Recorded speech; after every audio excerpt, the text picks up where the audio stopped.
Olá, sejam bem-vindos ao canal Doutrina, Costumes e Tradição.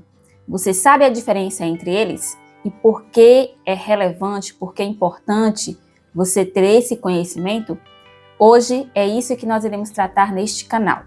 Começando por doutrina, é um conjunto de ensinamentos endossados por um líder, do qual surgiu um grupo de seguidores, uma religião, no caso aqui em questão, o cristianismo. E dentro desse contexto cristão, doutrina é um conjunto de ensinamentos fundamentados exclusivamente na palavra de Deus, nas escrituras sagradas. Paulo vai dizer a Timóteo que toda a palavra de Deus é útil para o ensino, para a repreensão, para a correção e para a educação, a instrução na justiça, lá em 2 Timóteo 3,16. Então nós temos a Bíblia como a nossa única regra de fé e prática, a nossa autoridade. Portanto, as doutrinas são esses ensinamentos fundamentados exclusivamente nela, nas escrituras sagradas. Estes ensinamentos, eles consistem em um conhecimento legítimo sobre Deus, é uma teologia, um tratado, um discurso racional acerca de Deus e da sua revelação, as escrituras sagradas. Esses fundamentos cristãos, esses ensinamentos, eles são proclamados e devem ser professados por todos os cristãos em todo lugar do mundo. Aqui eu confesso e creio neles, no outro lado do mundo, outra pessoa precisa também confessar e crer nos mesmos ensinamentos, nesses mesmos princípios, que são princípios eternos, imutáveis e universais. Os cristãos precisam falar a mesma língua, por mais que falemos idiomas diferentes, mas temos que falar a mesma língua no que tange ao cristianismo, no que se refere as crenças cristãs, as crenças fundamentais. São como o trilho de uma linha, são como o trilho pelo qual o trem do cristianismo se move, pelo qual o trem do cristianismo anda. É uma expressão, uma transmissão da verdade, uma expressão. Por exemplo, quando estamos felizes, que sorrimos e nossa feição se alegra, ela expressa algo que de fato está acontecendo. Nós estamos felizes e nosso riso expressa essa felicidade. A doutrina ela vai expressar a crença do cristianismo. Ela vai trazer para fora de forma sistemática o que a Bíblia diz sobre diversos assuntos, Sobre a pessoa de Deus, sobre as suas criaturas, o seu relacionamento com essas criaturas, enfim. Vai trazer para fora, vai expressar essas crenças, Então, em suma, é esse conjunto de ensinamentos básicos, basilares. Eles são a fundação, como um prédio. Você vai construir um prédio, precisa de uma fundação, precisa de pilares, de alvenaria. Então, a doutrina são esses pilares, vamos dizer assim, do cristianismo.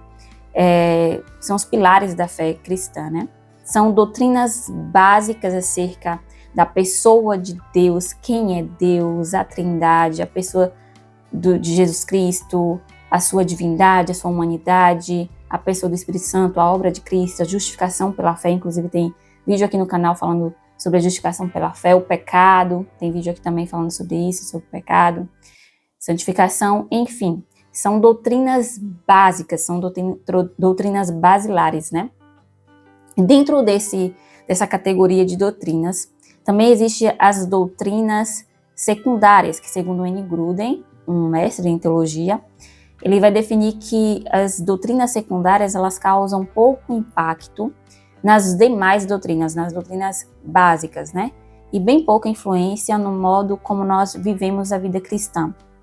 O que ela vai trazer é uma diferença interpretativa, e isso vai levar a uma diferença entre denominações, por exemplo, presbiterianos, batistas, luteranos, enfim. Então vai trazer essa diferença entre denominações, mas elas não ameaçam a unidade em Cristo. E a unidade em Cristo é justamente crer, o que faz essa unidade é justamente crer nas doutrinas básicas da fé. Isso que é importante. Então, uns exemplos de doutrinas secundárias, por exemplo, nós cremos que Jesus Cristo voltará, isso é uma verdade imutável, É um princípio eterno. Ele voltará. Mas ele vai voltar antes da grande tribulação? durante a grande tribulação ou após a grande tribulação? Entendeu? A doutrina secundária é justamente este questionamento, é o que vai tratar desse questionamento. Pré-tribulacionista, meso-tribulacionista, pós-tribulacionista. Os dons continuam como na era apostólica? Não, diminuiu, mudou. Cessacionismo, continuismo. Modalidade do batismo, imersão, aspersão, efusão, ministério feminino, aliancismo, enfim, são doutrinas importantes, têm base bíblica, porém elas não são fundamentais para definir alguém como cristão e nem são centrais para a salvação, certo? Então, essa categoria de doutrinas são doutrinas secundárias. São importantes, porém, elas não são fundamentais para a salvação, nem para definir uma pessoa como cristão, como um cristão genuíno.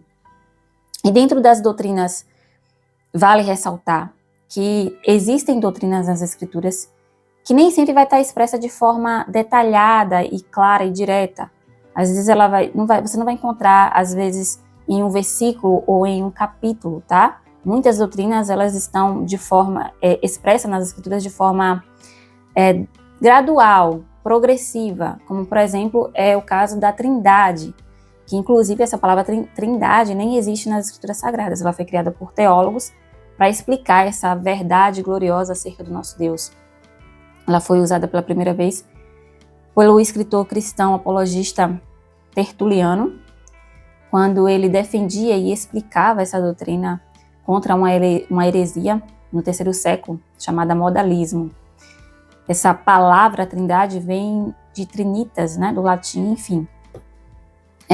Nós vamos ver Deus agindo e falando de forma una e plural em todas as escrituras sagradas, de Gênesis a Apocalipse. Então, existe essa ressalva, né, essa observação, que as doutrinas básicas, as doutrinas principais, existem doutrinas, muitas delas estão expressas de forma gradual e progressiva em todo o livro das Escrituras Sagradas, tá bom? E vale dizer que as doutrinas, ela tem uma função normativa, certo? Ou seja, são regras que regem os cristãos, normativos derivados das Escrituras Sagradas, certo? Então, ela tem uma função reguladora, uma função normativa, ok? E usos e costumes. O que seria, Aniele? Usos e costumes, elas são práticas culturais que normalmente identifica uma comunidade, uma região, né? Ela varia de região para região. São circunstanciais, temporárias. Elas são práticas que podem ser formas de cultuar, de vestimenta, celebrações, enfim. Elas não têm em si mesmas um caráter doutrinário e nem pode ser elevado a um status doutrinário. E isso é algo para se prestar atenção, para observar em relação aos costumes, tá? Toda comunidade tem costumes, usos e costumes, mas existe esse ponto importante que precisa ser observado. Paulo vai abordar essa questão lá em Romanos 14, quando ele trata das diferenças culturais e rituais entre os crentes. E ele vai dizer assim: um faz diferença entre dia e dia, mas outro julga iguais todos os dias. Cada um esteja plenamente convicto em sua própria mente. Romanos 14, 5. Então, costumes podem variar de acordo com o contexto histórico, com o lugar, enfim. Em relação aos costumes também, Calvino ele fala que, em relação aos costumes que não contrariam as Escrituras Sagradas, Deus nos deu certa liberdade, mas nenhum homem deve impor o que excede os limites que a palavra estabelece. Ou seja, os costumes eles são aceitos, são ok, contanto que eles não sejam levados a um status de doutrina, nem impostos como doutrina, certo? Então, quais seriam essas práticas neles? Que exemplo daria de costumes, né?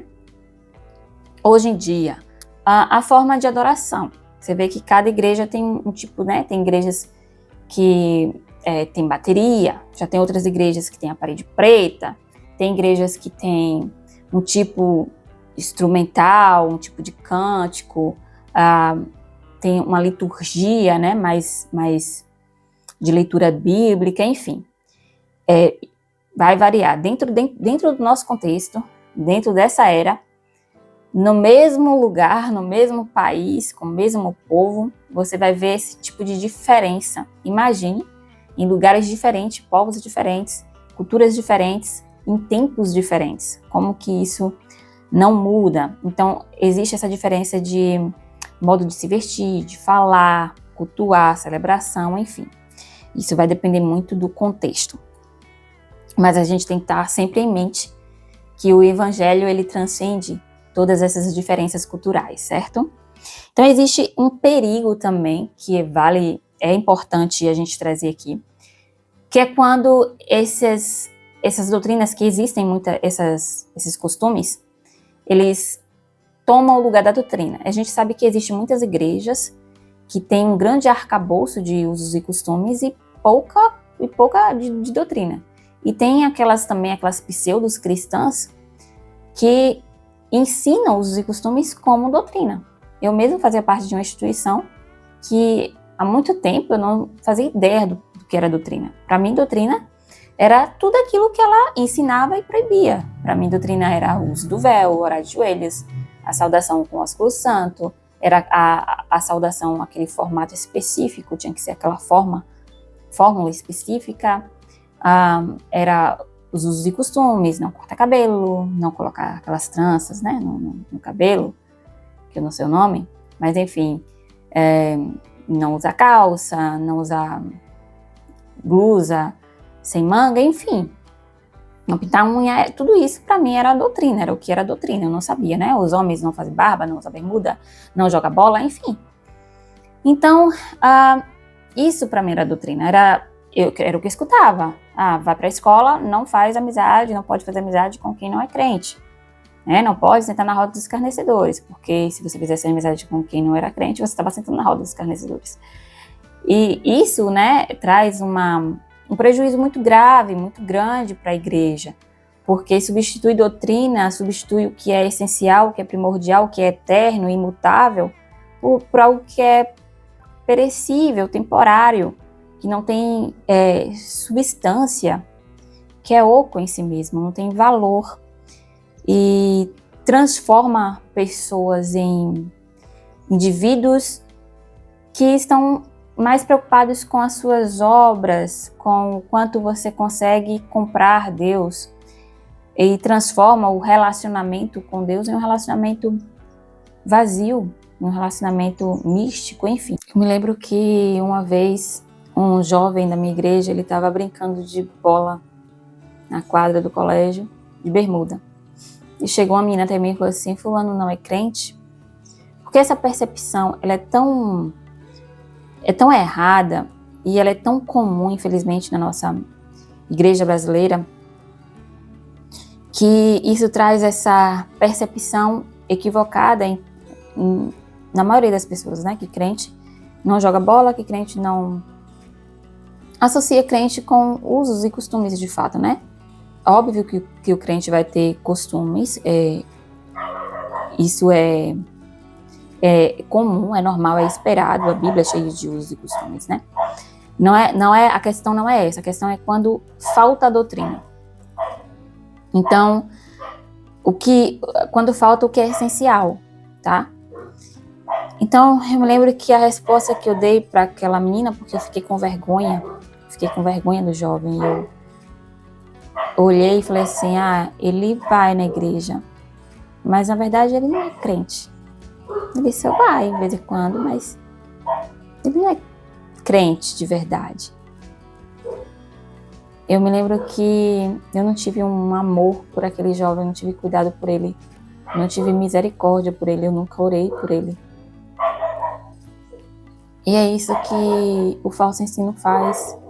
Ele nos transforma em fariseus sem amor, sem misericórdia. Você se torna alguém superficial que preza pelo status da instituição, sabe? Pelo nome da instituição, não por almas, não por vidas. Isso é muito triste. Isso é o que o falso ensino faz. É o dano que ele causa. Ele te distancia de Deus, ele te dá um falso relacionamento com Deus. Ele te leva a um tipo de ignorância sobre quem é o nosso Deus tão grande, que quando você acha que precisa fazer tanto, que precisa ser perfeito, que precisa ser perfeita para alcançar favor de Deus, para agradá-lo, para que ele esteja sempre contente com você, para poder te olhar, para poder estender a mão para você. Isso é tentar confiar em si mesmo, sabe? Você nunca de fato conheceu a Deus, nunca de fato teve um relacionamento com Ele. Mas o Senhor, Ele é tão grandioso e tão misericordioso que Ele nos alcança.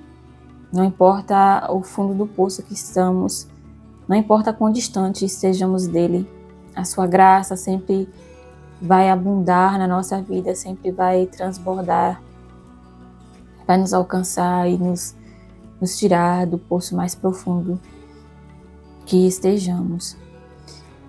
Mas o que eu quero trazer é justamente para que vocês entendam a gravidade e o perigo que é substituir a doutrina cristã por costumes, é suprimir a doutrina, o que é verdadeiro, o que é real, por algo que é temporário, por algo que é uma prática que pode mudar amanhã, sabe? Por exemplo,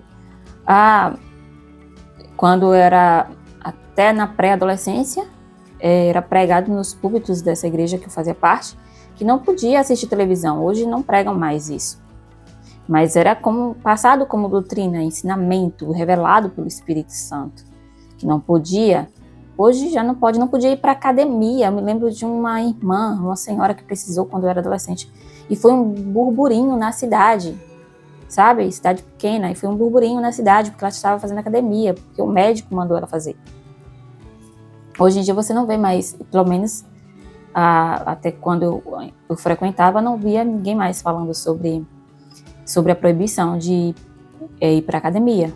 Mas na minha pré-adolescência eu escutava isso, entende? Pregado dos púlpitos como voz de Deus, como boca de Deus.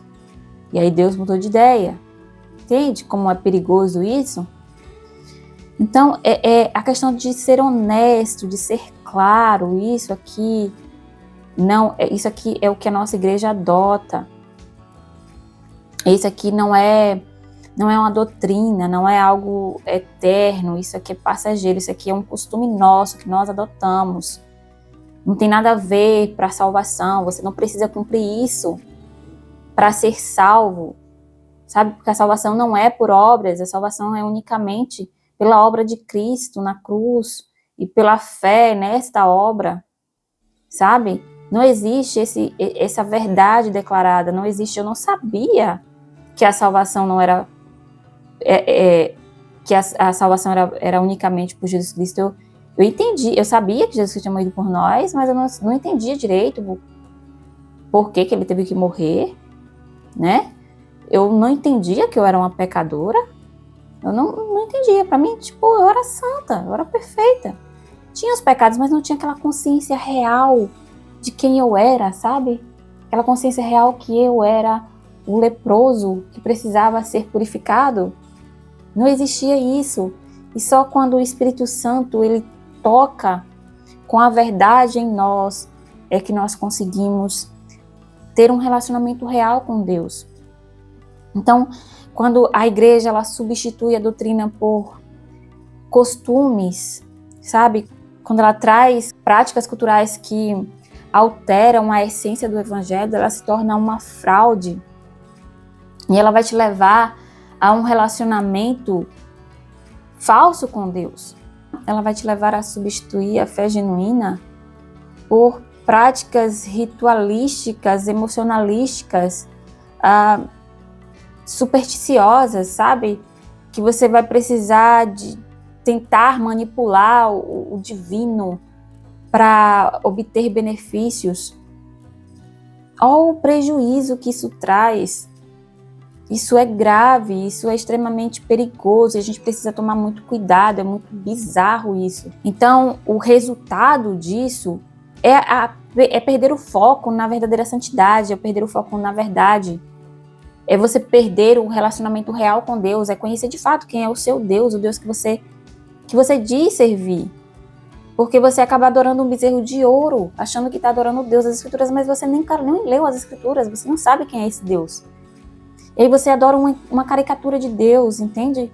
Como isso é perigoso, que possamos ter cuidado. Eu acho que eu mexi na câmera. Eu acho que eu chutei a câmera. Que a gente possa ter cuidado, né? Porque para que o nosso relacionamento com Deus não se torne um misticismo religioso, mas que seja fundamentado nesses princípios eternos e imutáveis, né? Nas doutrinas cristãs, nas crenças cristãs, né? O que rege o cristianismo, que rege os cristãos. E tradição, né, passando para a parte da tradição. A tradição, elas são práticas, ensinos, crenças passadas de geração a geração, né, desde a história da igreja. E a tradição é algo bom, tá? É algo relevante, tem um valor pedagógico, é importante na vida da igreja, mas ela tem que estar subordinada às Escrituras. A tradição precisa estar subordinada às Escrituras. A última instância é as Escrituras Sagradas, entende? A autoridade suprema é as Escrituras Sagradas. Então a tradição ela é importante, ela é válida, contanto que ela não contradiga as Escrituras, contanto que ela não vá contra as Escrituras, contanto que ela esteja submissa às Escrituras. As Escrituras é a nossa única regra de fé e prática. Nós vemos lá em Atos, né, que os bereanos, eles eram mais nobres que os tessalonicenses, porque toda a palavra que eles recebiam de Paulo, eles conferiam para ver se de fato estava de acordo com as Escrituras. Então você vê a importância de conferir todas as coisas. E Jesus, quando ele é confrontado pelos fariseus, lá em Mateus 15, quando ele é confrontado pelos fariseus porque os seus discípulos não praticavam as tradições ensinadas, passadas pelos anciões, ali a lavar as mãos, né, aquele ritual de purificação. E aí Jesus confronta eles, que eles substituíram, eles colocam a tradição acima da palavra, ou seja, o que Jesus está dizendo é que a palavra é a autoridade, a palavra de Deus, ela tem que estar acima da tradição e não o inverso, tá? Então existe esse cuidado, essa observância em relação à tradição, que é válida, é importante, mas ela não substitui e nem está acima das Escrituras, mas ela tem que estar abaixo das Escrituras, ela tem que estar em concordância, em submissão às Escrituras Sagradas. Calvino ele vai dizer, e aí eu gostaria de citar, em sua obra Institutos da Religião Cristã, ele afirma o seguinte, que a palavra de Deus é como uma lâmpada que ilumina o nosso caminho, e o seu ensino deve ser criteriosamente distinguido de invenções humanas que, sob o manto da tradição, buscam impor-se à igreja. Então, a palavra de Deus ela está acima das tradições, e nós devemos ter esse cuidado, né, esse discernimento para conseguir ver o que está agredindo, o que está indo contra, qual ensino está indo contra, não está condizendo, né, com as Escrituras, não está se harmonizando com as Escrituras. E assim, aí eu queria citar para vocês, ler para vocês o verso lá de Mateus 15, um momentinho. Em Mateus 15, no verso 6, Jesus diz assim para os fariseus, que estavam, né, tentando, confrontando Jesus pelo fato dos discípulos de Jesus não seguir a tradição dos anciões, estarem burlando ali, né, a tradição dos anciões. E aí Jesus faz o confronto e Jesus diz assim, vocês invalidam a palavra de Deus por causa da tradição de vocês, hipócritas, Bem profetizou Isaías a respeito de vocês, dizendo: este povo me honra com os lábios, mas o seu coração está longe de mim. Em vão me adoram, ensinando doutrinas que são preceitos humanos. Então nós devemos tomar esse cuidado e entender. Aqui está muito claro, né? A palavra de Deus, ela está acima de qualquer tradição humana. Então nós devemos ter esse discernimento, né? Esse cuidado com a palavra, com o ensino, para que de fato as escrituras sejam nossa única regra de fé e prática, que nós possamos de fato ser bereanos, tá bom? Em 2 Tessalonicenses 2,15, quando Paulo se refere à transmissão fiel do ensino apostólico, né? Que ele diz assim: assim, pois, irmãos, permanecei firmes e guardai as tradições que vos foram ensinados, seja por palavra, seja por epístola nossa. Está aqui falando sobre a transmissão fiel do ensino apostólico, tá? Nós devemos ter esse cuidado de observar que todo o ensino ele deve estar subordinado, avaliado pelas escrituras, né? Ela é útil para ferir todo o ensino e é a nossa fonte de autoridade, tá bom? Eu gostaria de citar uma frase do reverendo Jefferson, meu pastor, que ele cita no estudo que ele faz sobre tradição. E ele diz assim, que a verdadeira marca de uma igreja não é apegar-se meramente a tradições ou costumes, mas alinhar todas as coisas à sã doutrina das Escrituras. Então, uma igreja genuinamente cristã, ela precisa estar atenta a isso e precisa ensinar isso a seus membros, né? E nós quanto cristãos, devemos ter essa perseverança, esse cuidado de procurar entender, de procurar saber, para que nós não venhamos a ser vítimas de igrejas pseudo-cristãs, de falso ensino, falsos mestres. Então, que venhamos ter a responsabilidade, porque nós somos responsáveis. Se fomos enganados, fomos responsáveis, porque não buscamos o conhecimento.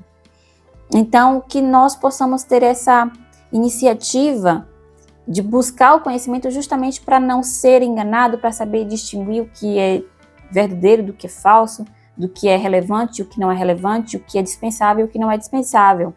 Certo? Entendendo de fato o que é doutrina, de fato o que é costumes, de fato o que é tradição, o que é eterno e o que é temporário, o que é fundamental, o que é indispensável, o que é um princípio eterno, permanente, do que é algo temporário e circunstancial.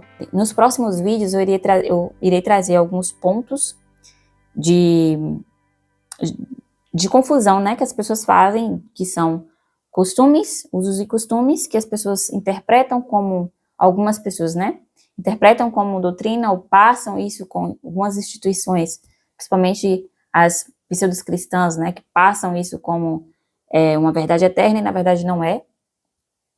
E aí nos próximos vídeos eu vou trazendo esses pontos, tá bom? Então fiquem atentos, ativem o sininho, e fiquem atentos aos próximos vídeos e se inscreva no canal.